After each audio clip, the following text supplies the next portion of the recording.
Income and expenditure account एक nominal account है जिसमें आपको केवल एक्सपेंसेस और इनकम को शो करना होता है। और कौन से एक्सपेंसेस और इनकम? केवल करंट ईयर से related income and expenses.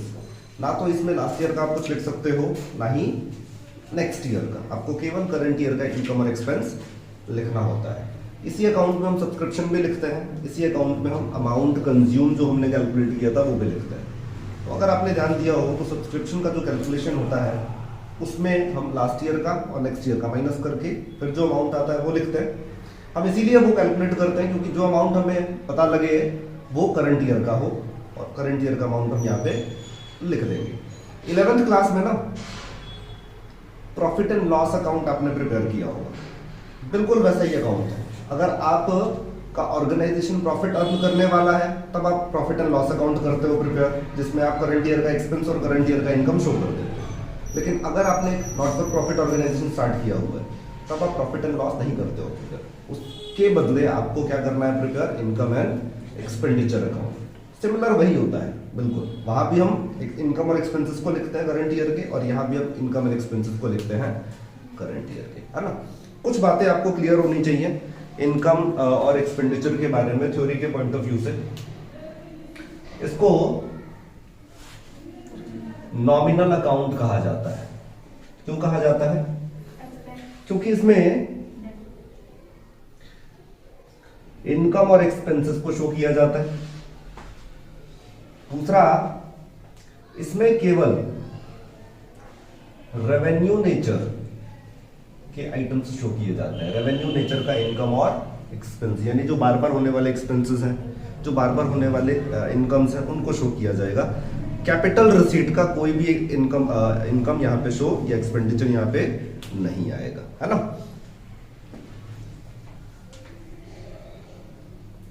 Only current year related income और एक्सपेंडिचर।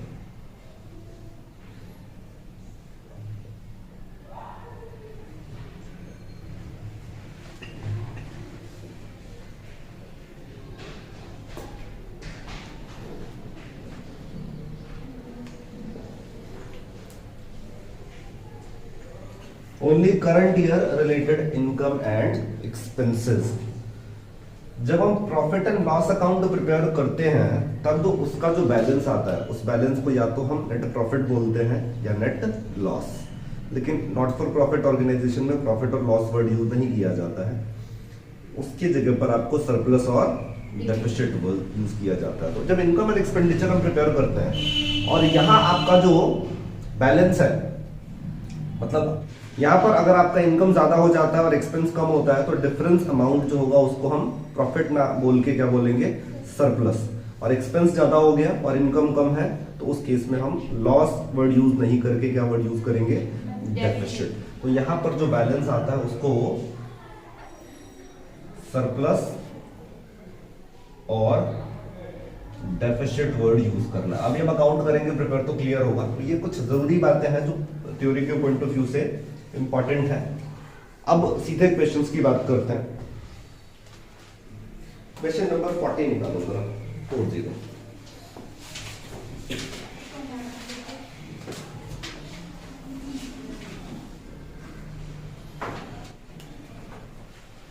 ठीक है, फॉर्मेट की अगर हम बात करें तो आपको डेबिट साइड में एक्सपेंडिचर लिखना होता है और क्रेडिट साइड में इनकम, है ना। इसके नाम के तरह आपको नहीं लिख देना, जैसे इनकम पहले आ रहा तो आपने पहले इनकम लिख दिया, एक्सपेंडिचर बाद में तो इधर एक्सपेंडिचर लिख दिया आपने, ऐसा नहीं होता है। डेबिट साइड में एक्सपेंडिचर और क्रेडिट साइड में इनकम, है ना। अब जो क्वेश्चन गिवन है उसको लाइन बाय लाइन पढ़ते जाना है और आपको देखना है कि यहाँ पर आपको कौन कौन से एक्सपेंसेस और कौन कौन के इनकम को लिखना है, क्योंकि जो क्वेश्चन गिवन है ना उसमें आपको रेवेन्यू नेचर का एक्सपेंस और इनकम भी दिखेगा और कैपिटल नेचर का एक्सपेंस और इनकम भी दिखेगा। Receipt and payment account given है तो वहां से आपको सब कुछ नहीं लिखना है, केवल रेवेन्यू नेचर के एक्सपेंसेस और इनकम को लिखना है। सबसे पहले डेबिट साइड में अगर हम देखें तो बैलेंस ब्रोट डाउन लिखा हुआ है, ये कैश का बैलेंस होता है और कैश हम कहाँ लिखते हैं? बैलेंस शीट में, यहाँ नहीं आता है। उसके बाद सब्सक्रिप्शन लिखा हुआ है। सब्सक्रिप्शन रेवेन्यू नेचर का रिसीट होता है, इनकम होता है, जो एक नॉट फॉर प्रॉफिट ऑर्गेनाइजेशन को हर साल रिसीव होता है। तो सब्सक्रिप्शन आपको लिखना है कौन से साइड में? इनकम वाले साइड में। जो रिसीट साइड में है वो कहाँ आएगा, इनकम के साइड में आएगा। जो पेमेंट साइड में है वो एक्सपेंडिचर के साइड में आएगा। तो पेमेंट साइड में, रिसीट साइड में सब्सक्रिप्शन लिखा हुआ है वो लिखते हैं। अब जो भी यहाँ पर आपको लिखना है ना, तो ध्यान रखना उस टाइम पे कि उसमें कुछ लास्ट ईयर का इंक्लूड नहीं होना चाहिए या फिर नेक्स्ट ईयर का इंक्लूड नहीं होना चाहिए, वो करंट ईयर का ही होना चाहिए। सब्सक्रिप्शन कितना रिसीव हुआ है, 9 लाख। क्या सब्सक्रिप्शन के बारे में कोई एडजस्टमेंट गिवन है? अगर एडजस्टमेंट गिवन होता और वो बताता कि आउटस्टैंडिंग बिगिनिंग का इतना है, एंड का इतना है, तब तो हम देखते कि कैसे हम करंट ईयर का कैलकुलेट कर सकते हैं। लेकिन कुछ नहीं गिवन है, तो हम ये मान लेंगे कि जो सब्सक्रिप्शन गिवन है वो सारा करंट ईयर का है और आपको एज इट इज लिख देना है, ठीक है। और क्या गिवन, एसेट का परचेज या एसेट का सेल नहीं आएगा यहाँ पे, क्योंकि एसेट का परचेज कैपिटल एक्सपेंडिचर होता है, कभी कभी परचेज करते हैं। एसेट का सेल कैपिटल रिसीट होता है, कभी कभी सेल करते हैं। तो ध्यान रखना है, एसेट का परचेज और एसेट का सेल नहीं आएगा। लेकिन उस एसेट के ऊपर अगर आपको प्रॉफिट और लॉस हो रहा है तो आपको लिखना पड़ेगा। पता लग रहा है कुछ? प्रॉफिट और लॉस आपको तब पता लगेगा जब बुक वैल्यू गिवन होगा। सेल ऑफ इन्वेस्टमेंट लिखा उसने, लेकिन ये नहीं बताया उसने कि इसकी बुक वैल्यू कितनी है, तो हमें नहीं पता लग रहा है कि इसके ऊपर प्रॉफिट हो रहा है या फिर लॉस, तो इसको छोड़ देंगे। उसके बाद सेल ऑफ ओल्ड फर्नीचर, ये भी कैपिटल रिसीट है, ये भी नहीं लिखना, लेकिन इसके ऊपर का जो प्रॉफिट और लॉस है वो लिखेंगे। तो सेल ऑफ ओल्ड फर्नीचर जिसकी बुक वैल्यू 40,000 थी, आपने कितने में सेल किया इसको? 30,000 में, तो लॉस हो गया हमें। लॉस एक्सपेंडिचर वाले साइड में लिखा जाएगा, loss on sale of old furniture. 40,000 minus में 30,000, ठीक है ना। उसके बाद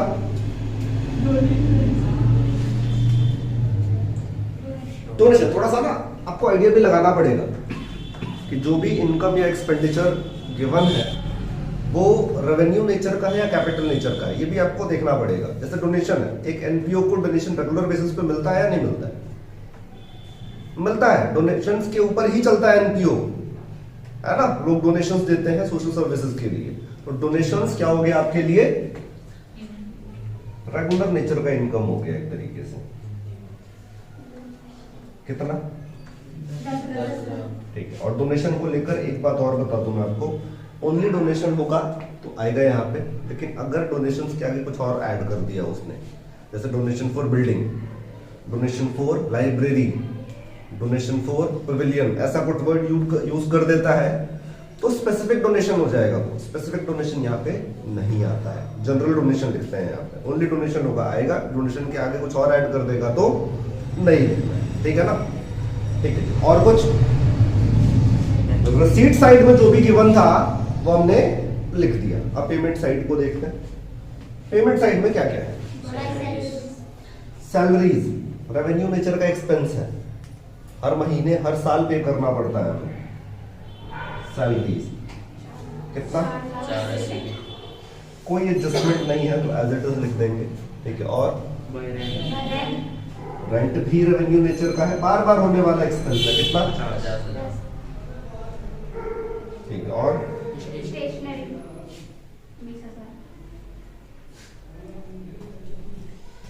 20,000। डिफेंस बॉन्ड्स इन्वेस्टमेंट होता है, जैसे शेयर्स खरीदते हैं ना, शेयर्स खरीदते हैं, डिबेंचर्स खरीदते हैं। डिबेंचर्स का एक टाइप होता है बॉन्ड, बॉन्ड इन्वेस्टमेंट होता है और इन्वेस्टमेंट हमारा एसेट होता है ना। तो एसेट का ना तो परचेज हम यहाँ लिखते हैं और ना ही सेल, ठीक है, नहीं आएगा डिफेंस बॉन्ड। और क्या है? फर्नीचर भी एसेट है, एसेट खरीदा आपने, पेमेंट साइड में है कोई एसेट, इसका मतलब आपने खरीदा है ना, वो नहीं आएगा। और बाइसिकल भी एसेट हो गया, ये भी नहीं आएगा। और कुछ? बैलेंस कैरिड डाउन, ये क्लोजिंग का कैश है और कैश तो हम बैलेंस शीट में लिखते हैं। तो हो गया, जितना हम लिख सकते थे वो सारे इंफॉर्मेशन हम यहाँ पे लिख चुके हैं। अब क्या करना है? सिंपली टोटल करना है। इनकम का साइड अगर आप देखो, इनकम साइड का टोटल 9,10,000 और एक्सपेंडिचर साइड का अगर हम टोटल करें तो 5,60,000, इधर कम आ रहा है ना, इनकम ज्यादा है और एक्सपेंसेस कम है, तो इधर का डिफरेंस आपको लिखना है एज सरप्लस। ठीक है, ये आ जाएगा आपका 3,50,000 आ रहा है, सरप्लस 3,50,000। तो ये आपका फर्स्ट क्वेश्चन हो गया, व्हिच इज क्वेश्चन नंबर 40। समझ आया? ठीक, नेक्स्ट क्वेश्चन देखते हैं, क्वेश्चन नंबर 41। ठीक है, क्वेश्चन नंबर 41 का फॉर्मेट हो गया। अब फिर से वही लॉजिक यूज करना है जो हमने क्वेश्चन नंबर 40 में किया। सबसे पहले रिसीट साइड को देखेंगे और रिसीट साइड में सबसे पहले बैलेंस ब्रोट डाउन लिखा हुआ है, व्हिच इज कैश, आपको नहीं लिखना है। फिर है डोनेशन, आएगा डोनेशन, आएगा, ओनली डोनेशन है तो आएगा। और एडजस्टमेंट भी देख लेना है, डोनेशंस के बारे में कुछ नहीं लिखा होना चाहिए। डोनेशंस कितना है? 44,000।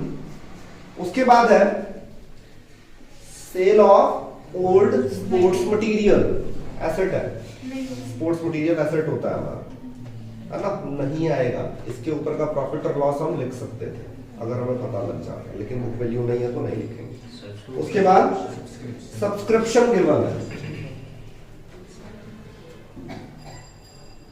और सब्सक्रिप्शन आप देखो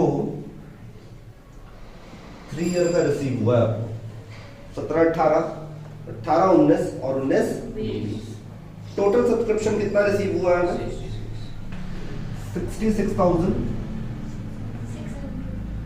66,600।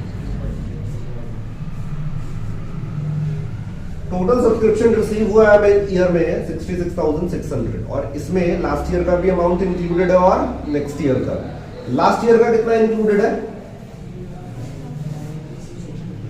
1600, यानी 17 और 18 का 1600, और लास्ट ईयर का जो अमाउंट इंक्लूडेड होता है उसको हम बोल देते हैं outstanding in the beginning. Next year का जो इंक्लूडेड होता है उसको हम बोलते हैं एडवांस एट द एंड। कितना? 5,000। ठीक है ना, नेक्स्ट ईयर का जो है वो एडवांस एट द एंड। अब इसके बाद आपको एडजस्टमेंट में पढ़ना है कि एडजस्टमेंट में क्या लिखा है सब्सक्रिप्शन से रिलेटेड। लिखा हुआ है उसने कि जो क्लब है उसके टोटल 75 मेंबर्स हैं और हर मेंबर कितना अमाउंट पे करता है? 1,000 पे करता है। तो मैंने आपको बताया था कि जब आपको मेंबर्स की संख्या पता है और एनुअल सब्सक्रिप्शन पता है ना, तो 2 तरीके से क्वेश्चन हो सकता है। या तो आप ये वाला तरीका फॉलो करो, या फिर आप सीधा 75 इंटू में 1000 मल्टीप्लाई करके यहाँ लिख दो, हो जाएगा। लेकिन हम ये वाला लॉजिक फॉलो करेंगे क्योंकि आगे हमें बैलेंस शीट भी करना है प्रिपेयर, और बैलेंस शीट के लिए आपको ये करना पड़ेगा। जब तक आपको नहीं पता होगा कि एडवांस आउटस्टैंडिंग कितना है तब बैलेंस शीट करेक्ट नहीं कर सकते। कितना है? 75,000। वैसे भी तो हमें ऐसे ही लिखना है, मल्टीप्लाई करके लिख दिया हमने 75 इंटू में 1। ठीक है, अब हमें क्या करना है? अब हमें माइनस करके देखना है कि क्या ये 75 के बराबर आ रहा है। तो 66,600 में से 1600 माइनस करेंगे तो 65 आ गया, और 65 में से 5 माइनस करेंगे तो यानी 66,600 में इन दोनों को माइनस कर देंगे तो आ रहा है 60,000। लेकिन टोटल सब्सक्रिप्शन करंट ईयर का कितना होना चाहिए? 75। तो इसका मतलब जो बैलेंस अमाउंट बचा है ना उसको हम क्या मान लेंगे? आउटस्टैंडिंग एट द एंड, है ना। कितना? 15,000। 60 तो आ ही रहा है, 15 और प्लस कर दे तो कितना आ जाएगा? 75। ठीक है ना। तो इस तरीके से थोड़ा आसान हो जाएगा आपके लिए बैलेंस शीट प्रिपेयर करना। हो गया सब्सक्रिप्शन। ठीक है, आगे देखते हैं क्या लिखा हुआ है। एंट्रेंस फी आएगा, इसको एडमिशन फी भी कहा जाता है। तो एंट्रेंस फीस लिख दिया हमने, कितना?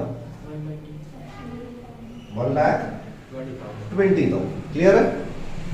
रिसीट साइड हमने सारा कवर कर लिया, इनकम साइड हो गया हमारा। अब एक्सपेंडिचर साइड देखते हैं, उसके लिए पेमेंट साइड देखना पड़ेगा आपको।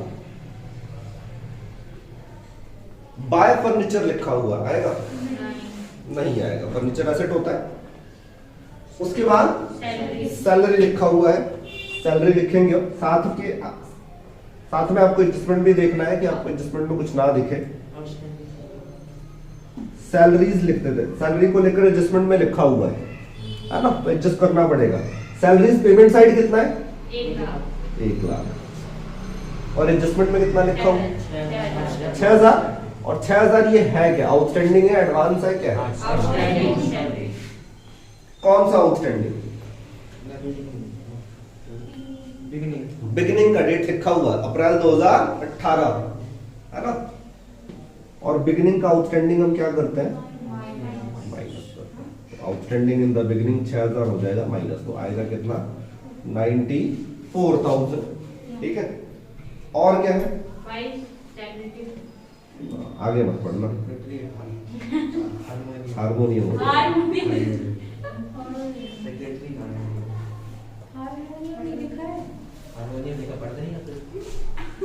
सेक्रेटरी ऑनरेरियम है ना, कितना है? 4000। उसके बाद क्या है? बुक्स एसेट हो गया। बुक्स यूज करने के पर्पज से खरीदते हैं, नहीं आएगा। कंज्यूम लिखते हैं बुक्स का, बुक्स का कंज्यूम। एसेट को डायरेक्टली नहीं लिख सकते, लेकिन एसेट का कंज्यूम तो आएगा यहाँ पे। जैसे स्पोर्ट्स मटेरियल है, कंज्यूम निकाला था हमने उसका, है ना, तो अगर कंज्यूम निकल रहा होगा तो कंज्यूम को लिखेंगे हम। एसेट का प्रॉफिट और लॉस और कंज्यूम ये आता है, अदरवाइज और कुछ नहीं आएगा। परचेज और सेल नहीं आएगा। बैलेंस कैरिड डाउन है, और बैलेंस कैरिड डाउन क्लोजिंग का कैश है, वो तो नहीं लिखेंगे हम। जब आपका रेसिडेंट पेमेंट हो जाता है ना, अब आपको एडजस्टमेंट बहुत क्लियरली पढ़ना है एक-एक करके। तो देखते हैं एडजस्टमेंट में से कुछ आ सकता है क्या। फर्स्ट वाले एडजस्टमेंट में 1 अप्रैल को क्या क्या इंफॉर्मेशन गिवन है? फर्नीचर है, ठीक है, नहीं लिखेंगे। सब्सक्रिप्शन था एरियर 2000 का, ये कौन सा सब्सक्रिप्शन है? बिगिनिंग का। और बिगिनिंग का कितना माइनस किया आपने? 1600। बिगिनिंग में 2000 आउटस्टैंडिंग था, माइनस कितना हुआ? 1600। क्यों 1600 माइनस हुआ है? क्योंकि मिला 1600 है। उस 2000 में से आपको मिला कितना है? केवल 1600, इसीलिए हमने केवल 1600 माइनस किया। तो दोबारा तो नहीं माइनस करेंगे ना इसको, ठीक है। उसके बाद लिखा है आउटस्टैंडिंग सैलरी, ये तो हमने लिख दिया, प्लस माइनस कर दिया। उसके बाद सब्सक्रिप्शन की बात है, 75 मेंबर है और हर मेंबर एनुअली कितना पे करता है? 1000। क्लियर है? ठीक है। उसके बाद लास्ट में क्या लिखा है? फर्नीचर। कि फर्नीचर के ऊपर आपको 10% का डिप्रिसिएशन चार्ज करना है। तो फर्नीचर के ऊपर डिप्रिसिएशन हम लिखेंगे एक्सपेंडिचर वाले साइड में। और कैसे कैलकुलेट करना है वो देखिए जरा। Depreciation on furniture. तो हमारे पास ओपनिंग में फर्नीचर कितना था? एडजस्टमेंट में अगर आप देखो तो 1 अप्रैल को फर्नीचर हमारे पास कितने का है? 1 लाख का। तो जो ओपनिंग में फर्नीचर है उसके ऊपर डेप्रिसिएशन पूरे साल का लगता है, क्योंकि हम ये अकाउंट कब प्रिपेयर कर रहे हैं? मार्च में कर रहे हैं ना। और अप्रैल में आपके पास फर्नीचर कितना था? 1 लाख का था। तो उस 1 लाख के ऊपर पूरे साल का लगेगा। तो उस 1 लाख के ऊपर हमने 10% निकाल दिया, कितना आ गया? 10,000। और पेमेंट साइड में एक और फर्नीचर गिवन है जो हमने इस साल खरीदा है। कब खरीदा हमने इस साल? 1 दिसंबर को खरीदा हमने। 1 दिसंबर को हमने 1,20,000 का फर्नीचर खरीदा है। तो उस 1,20,000 के ऊपर कितने मंथ का? 4 मंथ्स का, है ना। तो 1,20,000 पे निकाल देते हैं 4 मंथ्स का। 10% 4/12 तो आ गया 4000। यानी टोटल डेप्रिसिएशन कितना आएगा? आया समझ में? जब भी डेप्रिसिएशन की बात आए तो आपको ओपनिंग वाले पे पूरा पूरा लगा देना है। और अगर आपने साल में परचेज किया हुआ है, जो पेमेंट साइड आपको दिखेगा उसके ऊपर जितने मंथ का डेट गिवन है वही वाला फॉलो करके हमें डेप्रिसिएशन चार्ज करना है। ठीक है। तो जो बिल लिख सकते थे हम लिख दिया हमने। अब हम करेंगे टोटल 2000 का स्पोर्ट्स मटेरियल गिवन था क्वेश्चन में, है ना। स्पोर्ट्स मटेरियल होता है एसेट है, ठीक है। लेकिन अगर हम उस 2000 को इंक्लूड कर लें तब तो हमारा आंसर आ जाएगा बुक के अकॉर्डिंग, है ना। लेकिन स्पोर्ट्स मटेरियल को आपने क्या मान के चलना है? एसेट्स मान के चलना है, ठीक है। और हम उसको यहाँ पर नहीं लिखेंगे, इसलिए हमारा जो आंसर आएगा इट विल बी 1,27,239 क्या 129 आ रहा है ना? हाँ तो 129 अगर मैं 2000 यहाँ लिख दूँ स्पोर्ट्स मेडल का सेल, तब तो 129 आ जाएगा। नहीं लिखा हमने तो 127 आएगा। ठीक है, बुक के अकॉर्डिंग ही चलो। क्यों?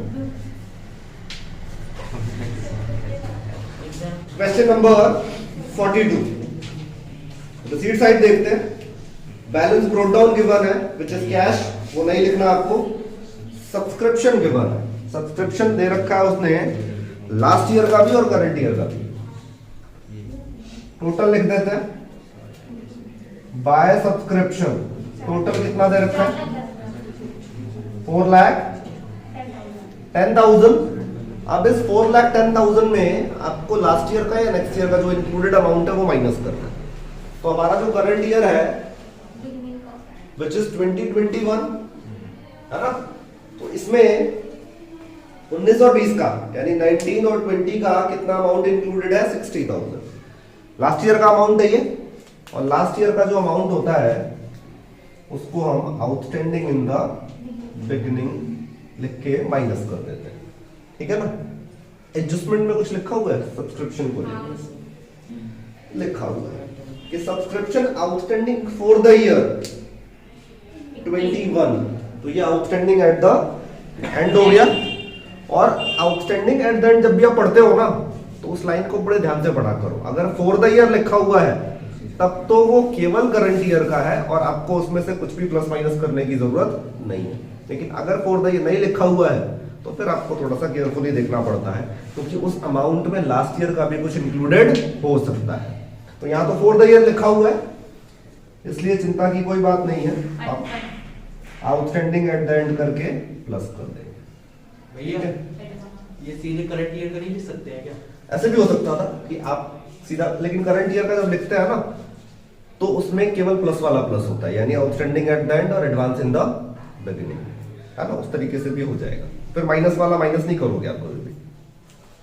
ठीक है, आगे के क्वेश्चन में वो भी बता दूंगा। हाँ ठीक है बस। ठीक है, तो ये आ गया 4,05,000। सेकेंड पॉइंट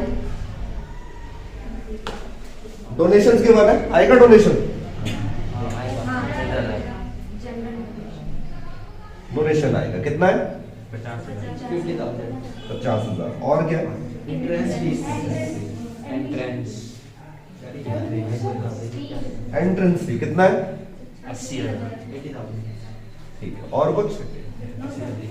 और कुछ नहीं गिवन है। पेमेंट साइड देखते हैं और उसको एक्सपेंडिचर वाले साइड में लिखेंगे सैलरी एंड वेजेस। कोई एडजस्टमेंट है?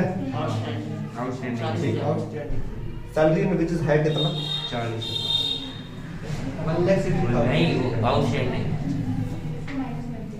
1,60,000। इसमें हम ऐड करेंगे अच्छा, अब आउटस्टैंडिंग कौन सा है ये भी देखना पड़ेगा। बिगिनिंग का होगा तो माइनस और करंट ईयर का होगा तो प्लस। कौन से ईयर का है? डेट नहीं है। डेट नहीं गिवन होता है तो हमेशा हम एंड वाला एज्यूम करते हैं। तो यहाँ ये वाला आउटस्टैंडिंग हो जाएगा आउटस्टैंडिंग एट द एंड होता है आउटस्टैंडिंग एट द एंड। कितना?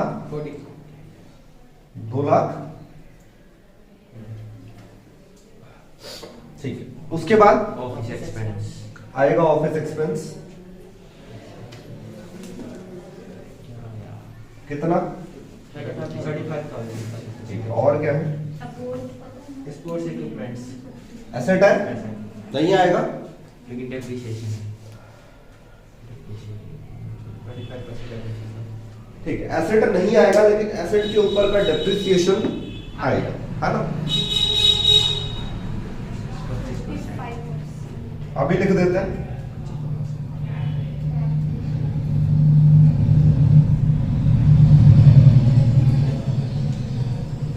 %25 निकालना है कितने मंथ का? जब डेट नहीं गिवन होता है तो हम पूरे ईयर का कैलकुलेट कर देते हैं।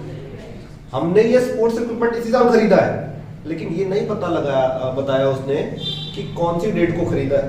तो हम ये एज्यूम कर लेंगे कि स्टार्टिंग में खरीदा था और पूरे साल का डेप्रिसिएशन कितना है अमाउंट 340 3,40,000 और इसका 25% निकाल देते हैं